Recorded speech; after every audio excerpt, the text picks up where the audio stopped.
Sebenarnya udah ada kita mau ini, tadi saya malah baca itu di Detik gitu ya, ketika ada 2 mahasiswa yang meninggal di Kendari, kemudian mereka melapor ke KPK karena siapa pembunuh sampai sekarang nggak terbukti, kemudian karena mereka kan dalam demonstrasi soal pembatalan revisi Undang-Undang KPK supaya dikeluarkan Perpu, dan KPK kemudian sebagai bentuk penghargaan Dedi sama Mbak Dini, KPK kemudian memberikan satu nama sebagai dedikasi dalam salah satu ruangan KPK.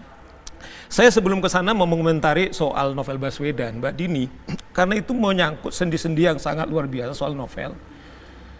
Saya malah jadi kontemplatif, dalam artian begini. Seingat saya itu kan Jokowi pernah memberi waktu 3 bulan.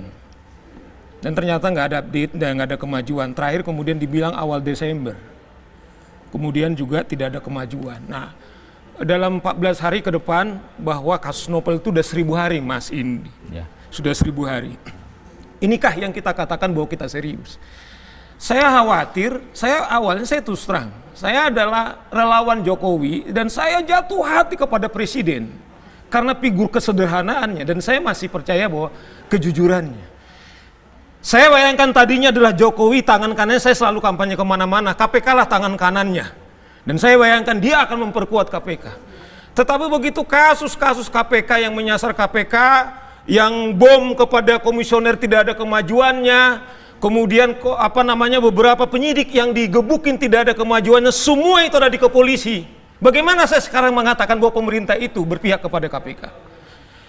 Presiden mengatakan 3 bulan, polisi tidak ada pernah membuktikan kemajuannya. Terakhir 1 bulan. Apakah kita ikhlas Presiden kemudian hanya diperlakukan seperti itu? Saya hanya mengatakan, apakah memang polisi ini bermain-main atau memang Presiden nggak dihargai lagi? Kita tidak mau. Oleh karena itu menurut saya, karena ini menyasar novel Baswedan, yang kita butuhkan kalau hitungan hari, segera diungkapkan siapa yang menyerang novel, supaya jangan ada orang-orang liar juga bahkan tega memanfaatkan kasus ini. Saya nggak tahu motifnya apa gitu loh, karena berbahaya. Karena bayangan saya gini loh Pak Indi, kalau kasus novel ini tidak terungkap, saya bayangkan apakah ini tidak ada kaitannya sekarang banyak katakanlah para aktivis kemudian meninggal begitu aja. Karena apa? Ini fungsi tanggung jawab daripada kepolisian kita. Jadi oleh karena itu Mbak Dini, kita dorong betul, kita sayang sama Pak Jokowi. Karena apa? Karena yang Mbak Dini bilang itu, tetapi kita tidak mau juga. Itu yang saya bilang, Jokowi yang kita kenal yang sederhana itu, saya terus terang secara pribadi, tuh menurut saya naif itu. Mungkin sebelum Mbak Dini saya mau jelasin gini aja. Ini kan kembali tadi seperti pernyataan sendiri, kalau tidak ada bukti masa mau dipaksakan? Saya kan juga bingung kalau seperti itu. Iya, sama seperti soal kasus RJ Lino, kasus yang lain. Saya kira ada proses tim ya yang 2 kali dibentuk itu. Sudah dibaca, sudah lihat memuaskan atau tidak. Kalau ada data baru, tambahan baru, ayo sampaikan. Jadi jangan dianggap tidak ada juga. Mas Indi, karena ada Komnas HAM, bagaimana, ada semua di sana. Bagaimana soal pemboman? Bagaimana soal pemboman? Sebentar. Bagaimana soal pemboman komisioner rumahnya? Bagaimana penyidik yang sekarang diserang? Saya hanya mengatakan mengcounter sekaligus langsung gitu loh. Ya jangan dulu dong. Iya, maksud saya menambahkan aja, bukan soal jangan jadi fasis kita. Bukan.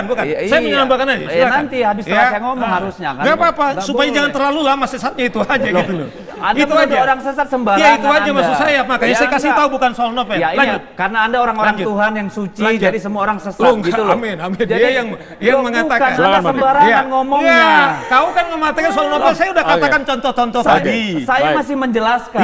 Ada 2 kali proses tim. Ya, tim pencari fakta, ada laporannya, ada Komnas HAM, ada segala macam. Memang belum memuaskan. Siapa yang puas? Saya juga tidak puas. Masyarakat Indonesia tentu tidak puas. Lalu ada yang kedua. Bahkan yang ketiga sekarang Presiden perintahnya hari. Kalau kita tidak percaya lagi sama pemerintah, kalau memang kita anggap nggak mampu, ya memang tidak mampu. Kalau memang tidak mampu, kecuali kita bisa memberikan clue yang terang benderang. Ini loh, kami tahu ini ada. Jadi jangan hanya menuduh pemerintah tidak bisa. KPK juga tidak bisa menyelesaikan banyak kasus. Karena apa? Tidak cukup alat bukti. Bukan saya mengatakan bahwa tidak cukup alat bukti di kasus novel. Saya tidak tahu. Ya, tapi menuduh bahwa pemerintah tidak mau menyelesaikan itu juga kebangetan gitu loh. Itu namanya suudzon, Pak. Itu sebabnya makanya Pak Jokowi mengatakan perlu evaluasi ya. Jadi memang tidak sesuai keinginan kita, tapi jangan langsung nuduh dong. Kasusnya novel tidak tuntas. Ya, bukan itu maksud saya, tapi bersikap adil lah dari dalam pikiran. Jangan kalau udah KPK dunia mau kiamat seolah-olah bahwa gitu loh, di luar KPK semuanya pasti bobrok, pasti brengsek. Kan nggak bisa sedikit pun disentuh, bahkan dengan kata evaluasi pun gegeran gitu loh. Jadi ini gimana sih, setiap apapun yang dilakukan pemerintah, siapapun institusi di luar KPK, kata satu kata pun langsung bikin heboh. Gitu loh.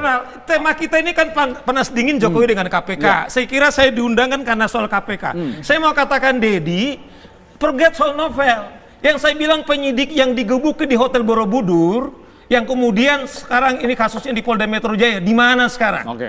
Pimpinan KPK, sebentar Pak Endang. Pada saatnya polisi harus ngomong, tapi kan tidak. Makanya pimpinan polisi yang dibilang oleh Dedi seakan-akan cuman ini, maksud saya bagaimana serangan. Makanya saya bilang tadi itu contoh-contoh. Serangan pada KPK maksudnya. Nah sekarang pimpinan KPK, saya ingat masih, dan itu saya konfirmasi kepada KPK, supaya dengar polisi juga. Kasus pemboman yang terjadi kepada pimpinan KPK ini akan berbeda kepada kasus novel. Ini saya kasih tahu kan, polisi mungkin nonton. Mereka buat time schedule, tanggal sekian ini, tanggal sekian akan terjadi. Sampai detik ini masih di nothing. Itu maksud saya. Pesan Anda sudah dengar. Apakah pemerintah kemudian berpihak kepada KPK? Oke, saya mau dengar suara Bu Nini. Iya, aduh, heboh, susah saya ngomongnya.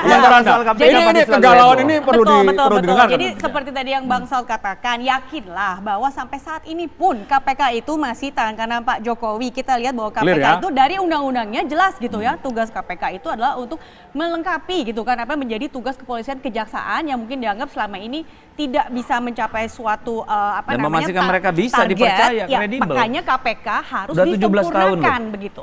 Dan tadi kalau Bang Saud bilang kenapa ini kan sebenarnya kita harus dalam berbangsa itu harus pikiran positif ya, jangan selalu negatif gitu. Kalau udah negatif udah saya susah. Kira sakit Jadi hati gini, kan Bang Saud kalau misalnya bicara gini, kenapa Anda jangan merasa yang paling positif. Saya enggak, saya enggak terima Anda mengatakan negatif. Seakan-akan saya mengatakan bukti enggak. Itu namanya fitnah. Enggak. Saya bicara bukti, tapi jangan dibilang negatif. Itu kenapa? Saya pikir konsisten. Satu hal dia bilang kenapa Polri kerja lama. Tapi di sisi lain satu hal yang diributkan oleh ICW dan teman-teman KPK, kenapa jangan waktu pemeriksaan kita dibatasi 2 tahun? Jadi memang dalam segala sesuatunya tuh ada proses Bang Saud. Dalam satu hal KPK ribut kenapa dibatasi 2 tahun, tapi di lain hal mereka bilang kenapa ini lama sekali. Kita break dulu.